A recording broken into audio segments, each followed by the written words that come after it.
Tropical storm Rita with 70-mile-per-hour winds is expected to become a Category 1 or even 2 hurricane sometime tomorrow as it comes closer to the 2005, the most active hurricane season in U.S. history. A record 28 named storms developed that year. The devastation left behind was simply astonishing. Towns leveled, lives ripped apart. Many of us were directly impacted by the fury of Hurricane Rita. Coming on the heels of Katrina, Rita is often regarded as the forgotten hurricane. But Southeast Texans will never forget how one storm managed to turn the entire world upside down. Nearly a decade has passed since Rita ravaged the area. In the meantime, 2 other hurricanes have taken their toll. Umberto made a quick appearance in 2007, then Ike followed in 2008. As long as we reside along the Texas Gulf Coast, hurricanes will always be a true reality. With 2015 being the 10-year anniversary of one of the worst hurricanes to impact Southeast Texas, we remember the past as a way to prepare for the future. Hurricane season has now officially begun. Are you ready? 12 News presents Hurricane Horizons 2015. Brought to you by Monica Brothers, your one-stop auto shop, and Leak Sealers Environmental. We keep you up and running in the event of a natural disaster. I'm 12 News First Alert Storm Team Chief Meteorologist Patrick Vaughn. And I'm meteorologist Jeff Gerber. And I'm meteorologist David Wolter. Another hurricane season has begun. Here is what you need to know before the next storm comes barreling our way. Hurricane season may start June 1st and end November 30th. But 2015 has already proven that tropical systems are not confined to a specific season. Tropical Storm Ana, which made landfall near Myrtle Beach, South Carolina on May 10th, was one of the earliest storms to impact the United States in recent history. Over the next few months, our eyes will continue to remain glued to the Atlantic Ocean and the Gulf of Mexico. Now, there is always uncertainty with what might happen, but there's one thing we can all be assured of. We must be ready. Assume you're going to get nailed this season and just do most of your preparations before the season starts, having like just water and non-perishables stocked up and stuff like that, and just having a plan. With hurricane season 2015 now officially underway, here is what you can expect. The official forecast from Colorado State University calls for 7 named storms with 3 hurricanes and 1 major hurricane.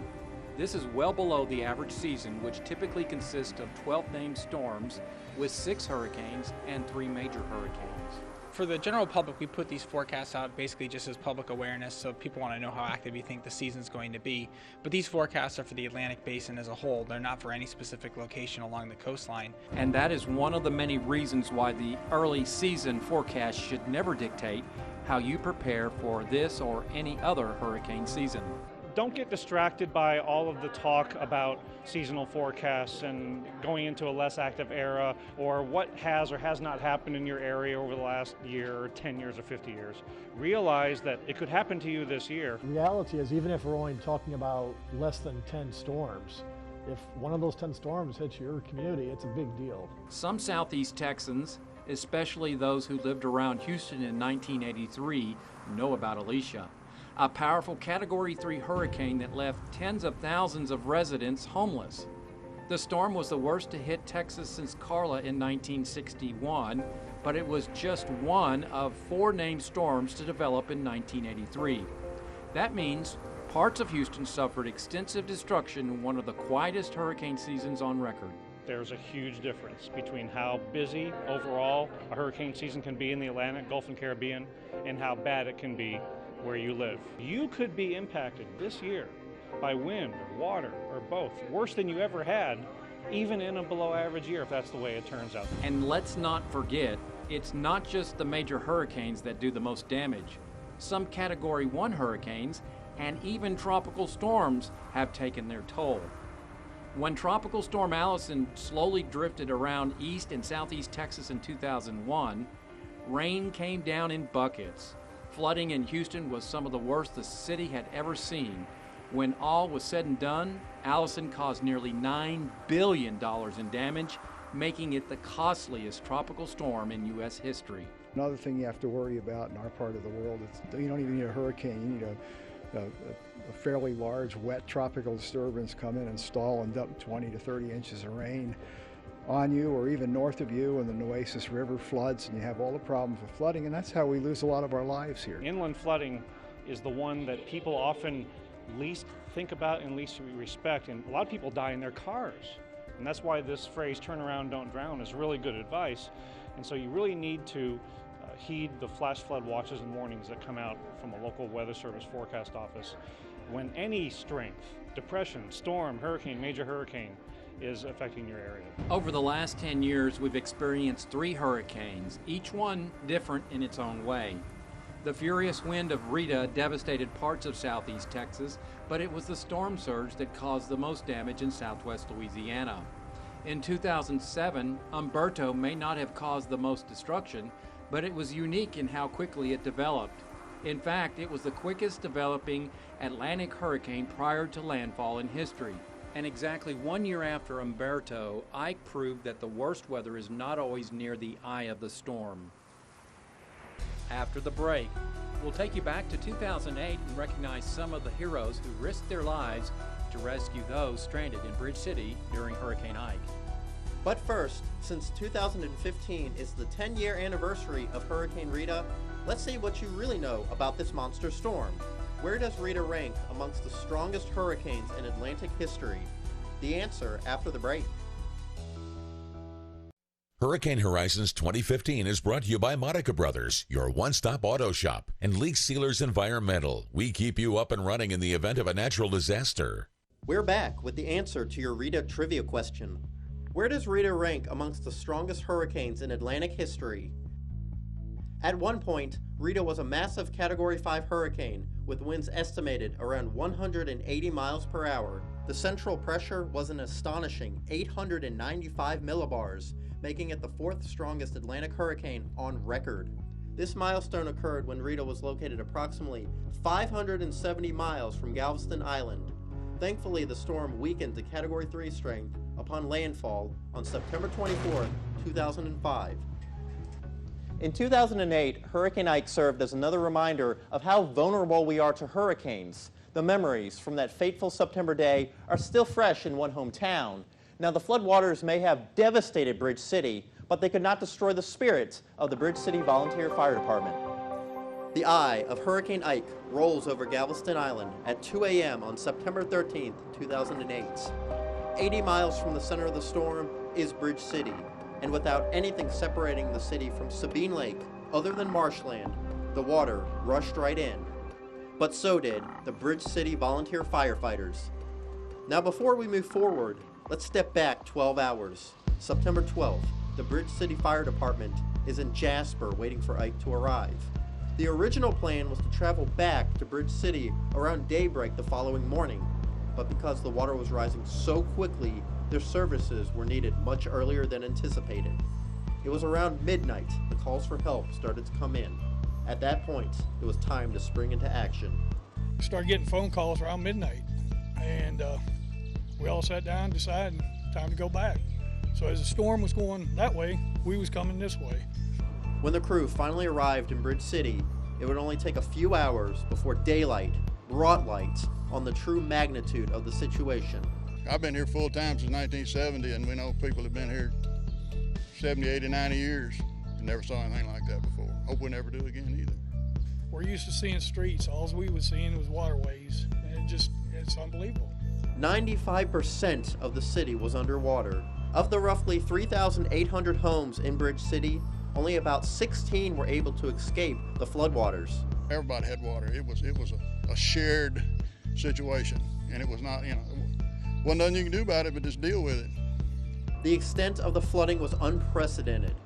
Water was up to 12 feet deep in some homes. Several residents were left stranded on rooftops. Firefighter Dave Stankus says the hardest part of the entire rescue operation was having to rescue children. It's just rough, especially the kids. The kids was the real problem. Shouldn't have been here. The firefighters may have been thrown into pure chaos, but as time wore on, everyone knew what they had to do to get the job done. Thankfully, Bridge City was not alone in all of this. They received assistance from fire departments across the country. We just stuck together, worked together, helped each other through it. And believe me, we had a lot of help from these other volunteer fire departments and stuff, you know, from everywhere in Texas. And that was a great deal of help. We divided the town up into four slices, and people had to go. You know, we had a lot of mutual aid people. We had people all the way from Long Beach, California, and all up around Dallas and up that way. And people just divided and took off and did their thing. They came down to help us spend a week or so at a time. After several days, the water would eventually recede, but the destruction remained clear. Homes were full of debris and mud, all of which were total losses. But what could never be lost in all of this were the heroic efforts made by a few brave individuals. It gave you a complete appreciation for the people that you were with, and knowing that guys that had to go to work and they'd come back and come help while they could, but then they had to go work on their house. You know, I mean, it was everybody had to. I mean, it wasn't just one or two people. It was everybody. We all had the same problem. It's a tight department. Everybody gets along, and we just do our job. And job well done. These are the heroes of the storm that brought a new meaning to the phrase "come hell or high water." After the break, we introduce you to another local hero who had the job of caring for hospital patients while Hurricane Rita unleashed her fury on southeast Texas. Hurricane Horizons 2015 is brought to you by Monica Brothers, your one-stop auto shop, and Leak Sealers Environmental. We keep you up and running in the event of a natural disaster. A hurricane can be a huge headache for anyone in harm's way. From the evacuation to the aftermath, it's a stressful situation no one wants to endure. Of course, in the event of a natural disaster, there are certain people who can help us get back on our feet. Here I introduce you to a local doctor who took care of hospital patients while Rita declared war on the outside world. A hurricane is churning in the Gulf of Mexico, and southeast Texas is in the crosshairs. Evacuations are ordered, and residents must begin the rush out of town. This was the real-life situation back in 2005, and while many were able to get out, there were some who had to stay behind. Dr. Doug Wilcox is a Beaumont resident and physician at Christus Preventive Medicine of Southeast Texas. He had to help care for those patients who could not be evacuated during Hurricane Rita. Saney tried to evacuate most of the patients from the hospital, but by Friday afternoon, I think there were probably 50 or 60 patients left that they were unable to evacuate, and so they had to ride out the storm. In the hours before Rita finally roared on shore during the early morning of September 24th, 2005, Wilcox and his family took shelter at the Christus Hospital St. Elizabeth Cancer Treatment Facility. Hurricane force winds may have been ripping through the streets that night, but Wilcox was confident everyone would make it safely through the very worst Mother Nature had to offer. I can't say I was really concerned. We were in a very strong structure that, you know, if it's 200-mile-an-hour winds, okay, we're all level, but I didn't see that happening. Daybreak Saturday morning, the very worst of Hurricane Rita had moved out, and the destruction was becoming apparent. Trees and power lines down for as far as the eye could see. Now the hospital was running on generator power. However, due to some other concerns, medical personnel made a decision to transport the remaining patients to Houston. Saney had 50 or 60 patients, and they had to really evacuate them. I know they had some power, but there was a concern about sanitation and water. They decided to go to St. Joseph's Hospital in Houston, and so they just had many ambulances come, drive up in the front of Saney, and they would load the patients in the ambulance, and just had a big trek going to Houston. While in Houston, Dr. Wilcox attended to patients through the weekend. By Monday, September 26th, he had completed his service, but since there was so much damage back home in Beaumont, he decided to keep his family in the Houston area while he worked to help St. Elizabeth resume operations. One physician would come to the hospital for a 24-hour shift, like 7 in the morning to the next 7 in the morning, and just see folks that are kind of coming through the emergency room, and then just spend the night in the hospital, and then the next morning somebody would relieve you, and I would drive back to where we were near Kemah. Rita was a true test for anyone in the medical field. For Dr. Wilcox, this was not his first experience with hurricane victims. In fact, a few weeks prior to Rita, he worked to assist Katrina refugees who were temporarily housed at Ford Park. A lot of the patients were people from New Orleans ended up going out to Ford Park, and they had a staging area out there, and they needed medical people to come help. And so we provided some medical service. I went out there a couple times, couple shifts, just seeing folks that were kind of displaced. In the weeks following Hurricane Rita, residents and hospital patients alike returned to a new sense of normalcy. Beaumont had changed forever, and it was the caretakers who were still there to help start the healing process. Everybody just does what needs to be done, and I think that speaks very highly for really just all the medical people. Up next, we will investigate how Southeast Texas is designed to keep the water out, even as the storm rolls in. Hurricane Horizons 2015 is brought to you by Monica Brothers, your one-stop auto shop, and Leak Sealers Environmental. We keep you up and running in the event of a natural disaster.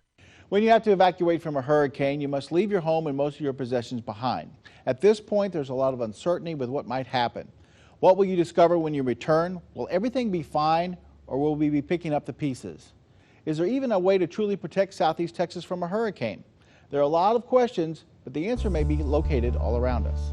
Since hurricanes are the greatest threat to Southeast Texas, how have we been able to change our landscape in order to keep the wrath of Mother Nature at bay?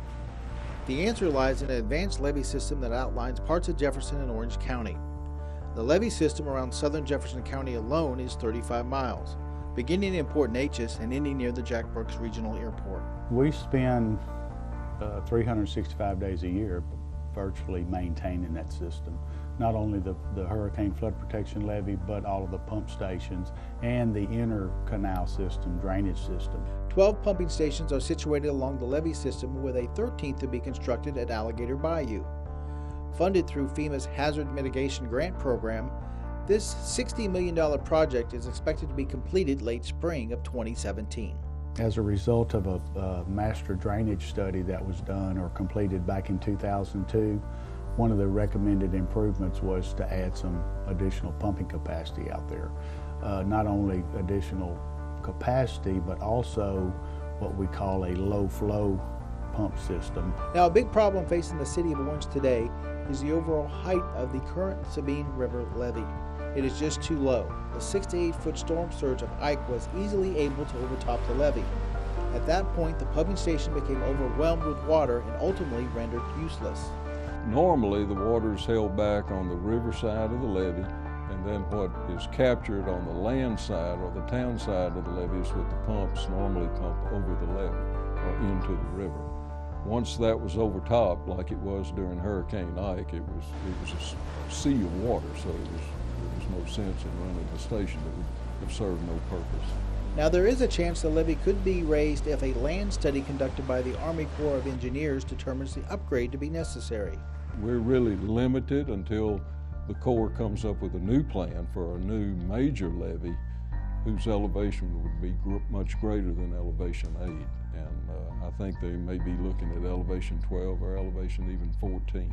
Without funding currently available to elevate the Sabine River levee, Orange is still fairly vulnerable to a landfalling hurricane. Even so, City Engineer James Wolf believes they are best prepared to handle the next big storm.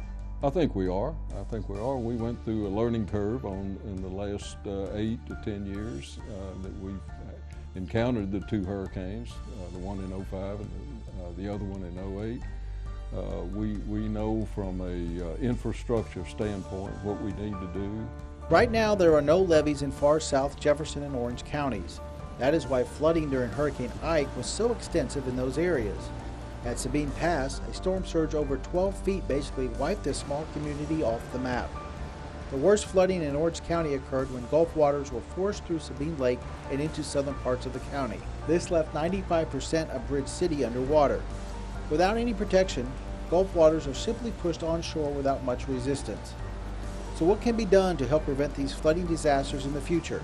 The key is to restore our natural levees, the coastal dune system. We've had a study jointly with the Texas General Land Office in Jefferson County and Parks and Wildlife. We've done a study of offshore sand sources that can be used to nourish the beach and sustain the dune system No matter what we do, it is impossible to completely protect our cities from the full wrath of Mother Nature. The only real way to protect our livelihood is to get out of harm's way. Here at 12 News, we have all the information you need to keep you and your family safe this hurricane season. You can track any tropical activity on 12newsnow.com. Simply go to Weather and click Hurricane Headquarters on the pull-down menu. Additional preparation tips can be found in one of our hurricane guides. Inside, you'll find a full list of supplies you need, as well as information about what to do when a storm is coming your way. You can pick up a guide from KBMT or one of these proud sponsors.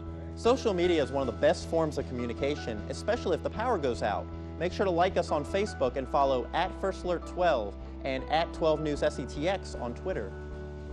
Over the last decade, we have been impacted by 3 hurricanes, each with their own story. For us, it's not a matter of if another storm will strike, but when. Regardless of what the preseason forecast says, the past has taught us to never underestimate the power of Mother Nature. We've learned many valuable lessons since Hurricane Rita made landfall in 2005. Lessons that will get us better prepared before the next storm is on the horizon.